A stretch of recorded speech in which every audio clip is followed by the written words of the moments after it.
The soldier's boot hit something hard beneath the sand. In the next instant, his body exploded into 1,000 pieces. His body froze, mind reeling. Instinctively, he stepped forward. Click, the unmistakable sound of metal under pressure. Another landmine. Shit. His ears were still ringing from the blast, the world muffled and distant. When his hearing finally returned, he stared at what was left of his friend and screamed until his throat went raw. But this wasn't the time to grieve. He forced himself to focus. Carefully, he dropped to one knee and pulled out his combat knife, probing the sand beneath his boot. The blade scraped against metal. Definitely a mine. Scanning the area, he spotted the radio about 10 feet away. He untied his bootlaces and fashioned a makeshift grappling hook with his entrenching tool. After several failed attempts, he threw it with everything he had. The force nearly lifted his foot off the mine, but miraculously, he snagged the pack. After what felt like hours, he finally reached headquarters and explained his situation. Their response made his blood run cold. No choppers could enter the desert due to frequent sandstorms.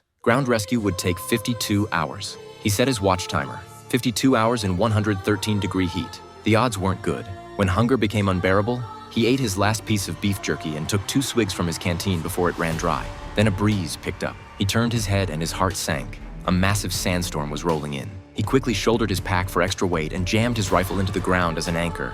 By some miracle, he survived the onslaught, gasping for air. Grateful he hadn't been blown off the mine, his friend's body had been dragged by the wind to rest at his feet. That's when he noticed the radio was gone. He spotted it 30 feet away, carried off by the storm. All hope drained from him. To make matters worse, he'd already emptied his buddy's canteen. He fired several shots into the air and shouted for help, but the desert remained empty.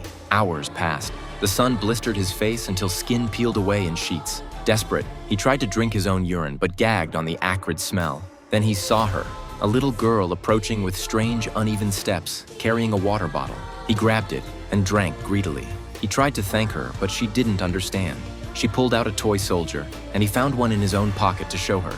She arranged the toys on the ground and began pushing one forward. He didn't understand what she was trying to tell him. He gestured frantically toward the radio, begging for help, but she turned and ran, disappearing into the desert haze.